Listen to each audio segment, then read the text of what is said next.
Japan Journal, the internet's #1 English language weekly online cybercast from Japan. Japan Journal with Mal Adams. Good day, everyone, and welcome to Japan Journal, the internet's #1 weekly English language online cybercast from Japan. I'm your host, Mal Adams. Black History Month is a month-long annual celebration of achievements by Black Americans, and a time for recognizing their central role in U.S. history. Here at Japan Journal, we believe that Black history should be celebrated not only during the month of February, but year-round. As President Emeritus of the Japan African American Friendship Association, or JAFA, and a Black expatriate resident of Japan who first arrived here more than 4 decades ago, I and my fellow resident Black brothers and sisters here are seizing the opportunity to honor the too often neglected accomplishments of Black Americans in Japan, who have excelled in every area of endeavor throughout our history here. Japan Journal is committed to anti-racism and modeling this behavior with our actions and the pursuit of knowledge, and then sharing that knowledge with others, because we believe that recognizing Black history is also about justice for Black futures in the USA and throughout the diaspora, wherever we may choose to live.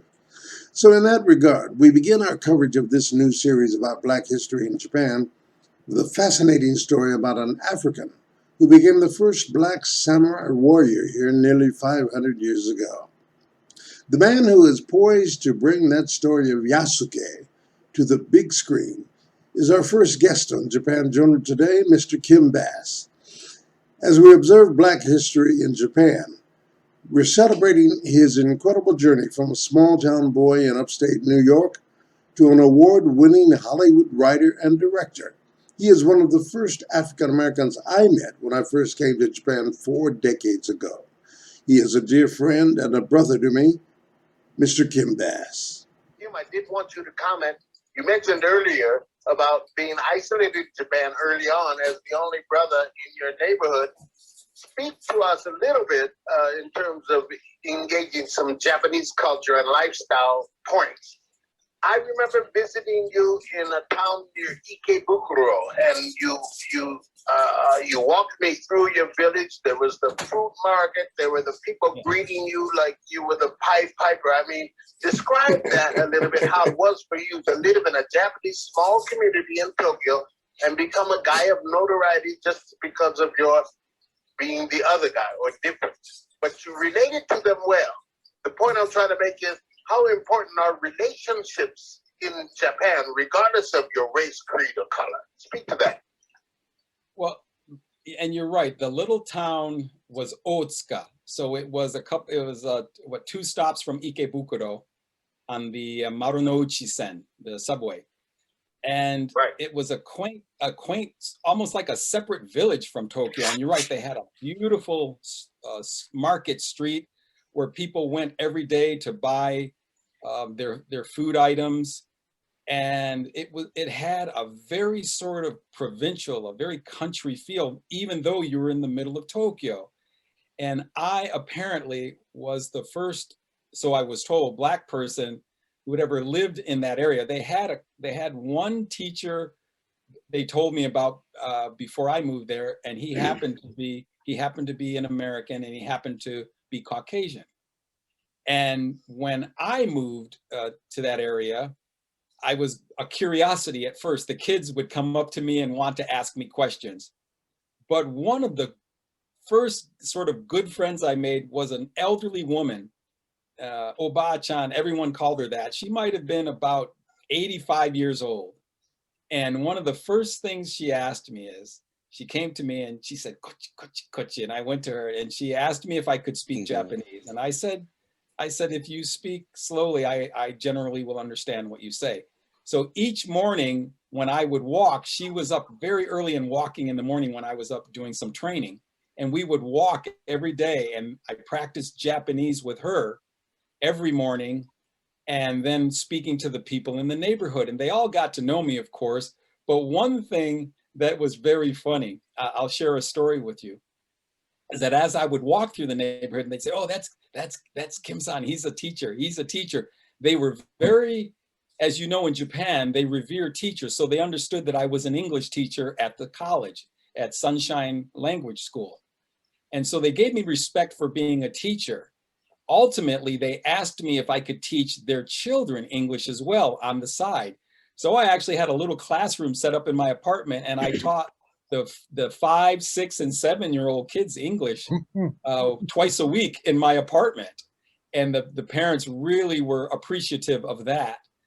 And so as I continued to live there, every day I would speak to these people, I would buy my food, I became part of the community, and I was just, to them, I was just Kim-san.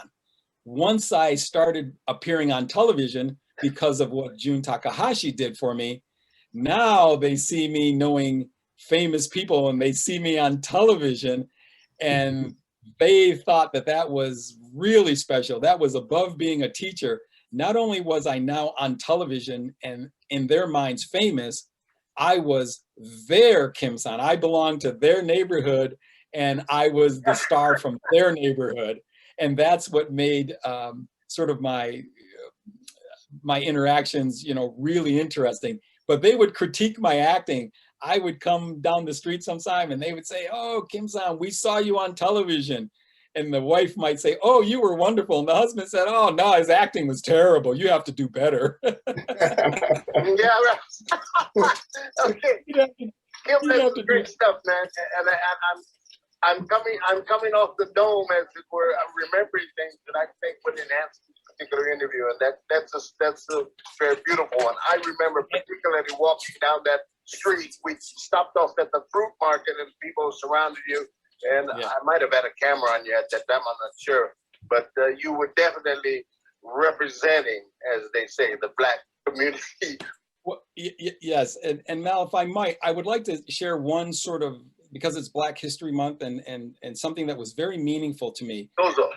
Okay, so the show, yes, please. The series Chotto Kami-sama, which of course was extremely well received in Japan, and it was a big hit. Prime time, one of the most watched shows at prime time when it was on, with Kato Go, of course, he was quite famous. Well, one story that people might not know, and I won't use names because I don't want to embarrass anyone, but in the show, I was married to a Japanese woman and we had a child. And the wife then was killed in a car accident. And the child was left with me and with her brother, my brother-in-law, who was played by Kato Go. Well, what people don't know, and this is a wonderful story, the baby that they used to play my son on the series was actually a girl, number one, but she played a boy. She was, you know, maybe 8, 9 months old. That child was the result of a marriage between an African-American serviceman down in Yokosuka, I believe, and a Japanese woman who had come from a small village way outside of Tokyo. And her parents disowned her when she married this Black man. And she had not been home for several years.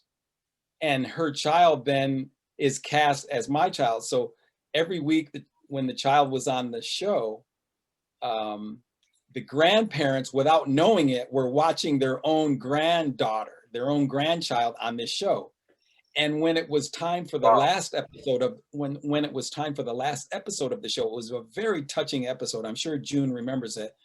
And it's when my character is asking the brother-in-law to please take care of the child, that I need to go back to America to further my studies, but I would return someday. And Kato Go's character agrees to do that.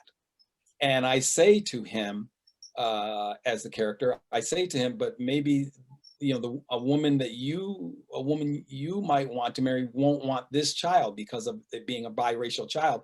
And his words were, "I would never marry such a woman." And I thought that was very telling. Now the show ends, it's very emotional, it's terrific. And the young woman whose child it actually was, she called her parents before that episode and said, "I want to make sure you watch this episode.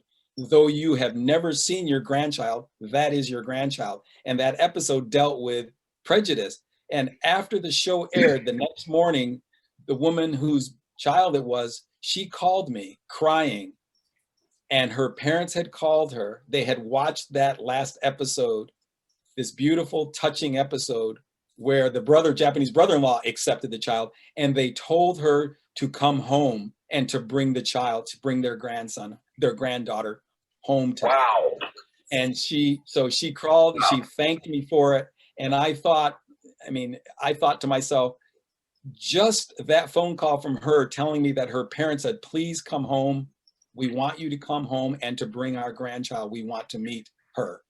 And she just thanked me, but I thanked her because it made doing that show worthwhile, just because it changed her life, and I am assuming it changed her child's life as well. But isn't that a wonderful story, where they didn't accept their own child, Man, but on television, when they saw a Japanese man accept the child, then they actually fell in love with their own child over a television screen. So I think that's a really wonderful story. Yeah, that's amazing, man. Great, amazing story. Yeah, that is. I remember the basics of that, man. But this end story, I had never heard it, never realized. Yeah, thank you very much, Kim, for sharing that. All right, we're back now with our main feature of the program. It is the forgotten tale of Japan's first black samurai bound for the big screen. Now, this was just presented to me, this information, by Brother Ron Flagg out of Louisiana, my dear friend from back in the days in Hollywood. And he's an actor himself, and he monitors all the news coming out of Hollywood. And what we've learned is that the forgotten tale of the black samurai named Yasuke. The Japanese revered the African former slave in the 16th century. True story. There's very little recorded history, however, on Yasuke, the young African man believed to be Japan's first black samurai, but his story may soon be told on the silver screen. Lionsgate has asked screenwriter Gregory Wyden, the creator of the 1986 film Highlander, to write a script for an action drama based on Yasuke's centuries-old story. Now, the Lionsgate film is based on the true story of an African whose journey to Japan comes with conflicting background stories, but the one Wyden has chosen to write is that Yasuke was a slave soldier after the fall of Abyssinian Bengal, a black kingdom run by Ethiopians. In that story, Yasuke was sold into slavery and found himself in the care of Alessandro Vidignano, an Italian missionary.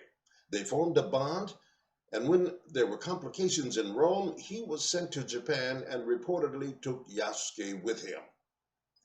Yasuke was an African slave in his early 20s when Valignano brought him on a missionary trip to Japan in 1579, according to historical accounts, and he stood out there because of his tall stature and his dark skin, and he soon became a local celebrity.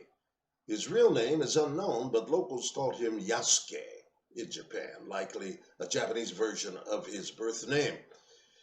In any event, when Japanese warlord Oda Nobunaga learned of Yasuke and his impressive strength, he hired the young African as a feudal bodyguard. Under Nobunaga, Yasuke quickly rose in the ranks to become a well-respected samurai warrior who spoke fluent Japanese. They presented him with a blade, and the rest is history. He went to work. Parts of Yasuke's story lived on in a 1916 Japanese children's book called Kurosuke, about a young black samurai who often dreams of his parents in Africa. Now, the working title of the film is currently called Black Samurai, and Lionsgate has so far not released any other information about the film, but here's a brief piece on the known history of the character. Step aside, Tom Cruise. Yasuke is about to take the stage. Check it out.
like to talk to you about Yasuke. Yasuke was an African enslaved person brought to Japan in 1579 by Jesuit priests.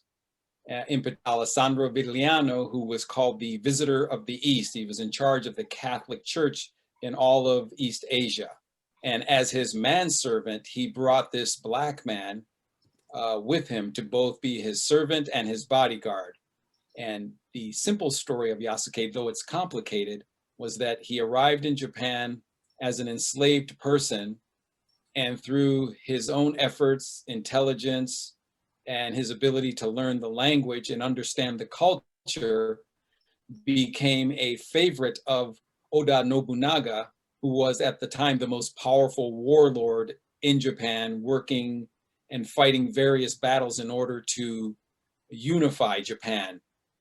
The story is unbelievably incredible. It's an epic story on the scale of Gladiator meets Black Panther meets Braveheart. And I learned about the story probably my second year in living in Japan, when a young boy in the neighborhood had a children's book. And he showed me this book, and it was about Yasuke. The title, I believe, was Kurosuke. And he showed me this book. He was about an 8-year-old boy in my neighborhood in Otsuka, and he pointed at me, and he said, "Onaji, onaji, you're the same as Yasuke."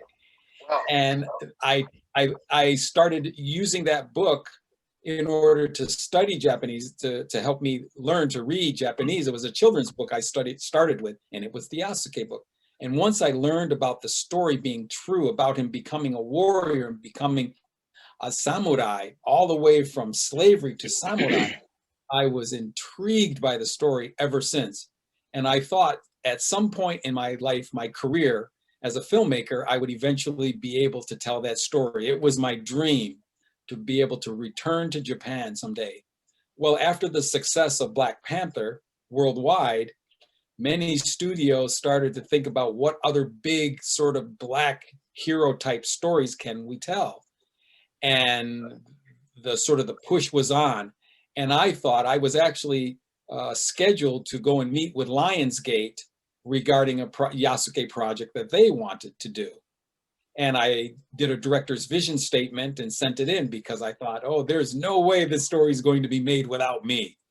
And while I was waiting for my meeting, I decided to write my own screenplay. And once I wrote the screenplay, I contacted Jun Takahashi, who then contacted Mr. Koibuchi, and there was Miwako Fujioka, who did a beautiful translation script, and of course, my very good friend, Gary Perlman.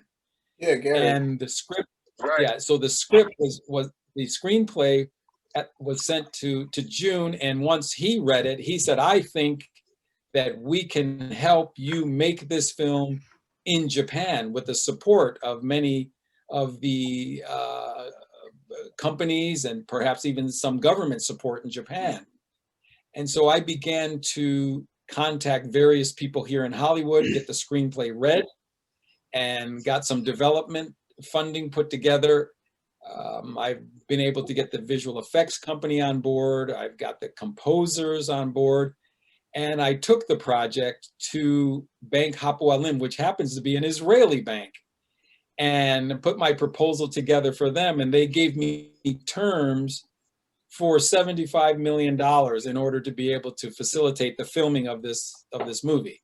So as we put the project together, we are looking for the right distributor, because it takes the distribution deal in order to trigger the funding.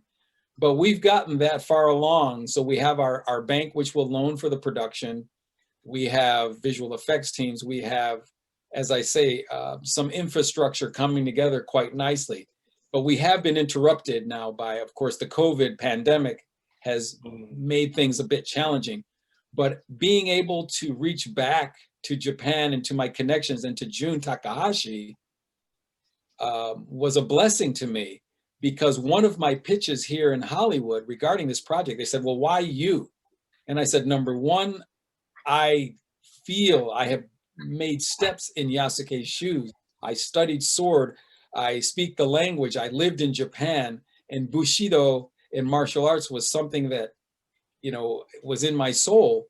And in addition to that, I have people like Jun Takahashi who can help me get the right team put together in Japan in order to make this film. And so it put me and this project ahead of, I believe, the other projects that people were trying to make, because they couldn't put the infrastructure together. And I think in order to do this film right, you need to be able to do it in Japan. And in order to do it in Japan, you need the cooperation of a great Japanese team. And that's where Jun Takahashi came in, because as we all know, his connections in the film and television industry run deep. They run very deep. Very deep. And so, yeah, I felt very well taken care of as far as the Japanese connection is concerned. And Jun has been able to get other people involved, and we have terrific locations. We're going to get cooperation from various entities in Japan that can help bring this epic to the big screen.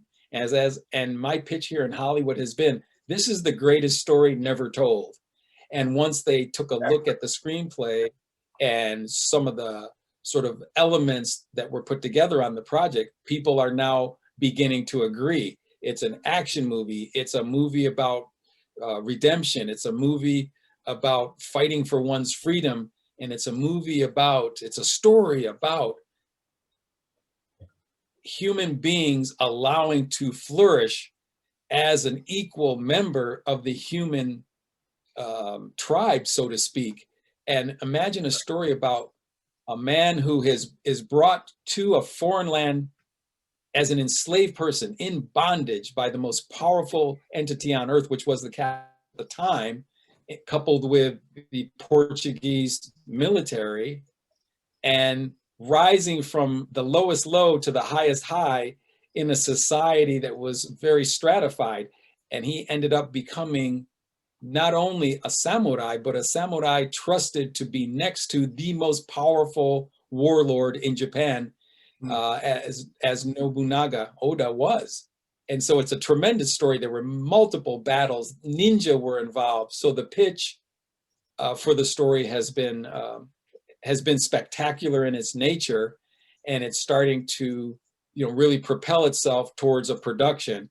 And I have to thank Jun, wholeheartedly for being able to see, the vision and being able to then put together a team in Japan and get me into the highest offices, at Toho, the largest production company in Japan, and of course the largest theater owner in Japan, took meetings based on this project because of Jun Takahashi and his connection. So I believe that we are going to make a film that is going to be well received around the world, that people can actually gravitate towards because of this story, which is universal in its nature. It's mankind's nature to be free and to be respected and to be able to live the life that, that has been their own destiny, but not determined by others.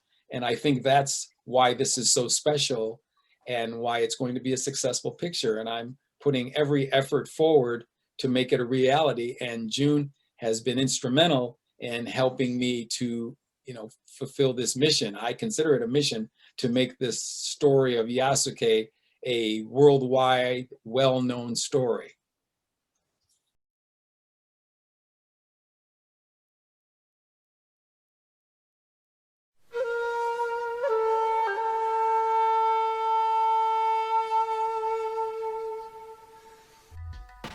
Japan Journal, the internet's #1 English language weekly online cybercast from Japan. Japan Journal with Mal Adams.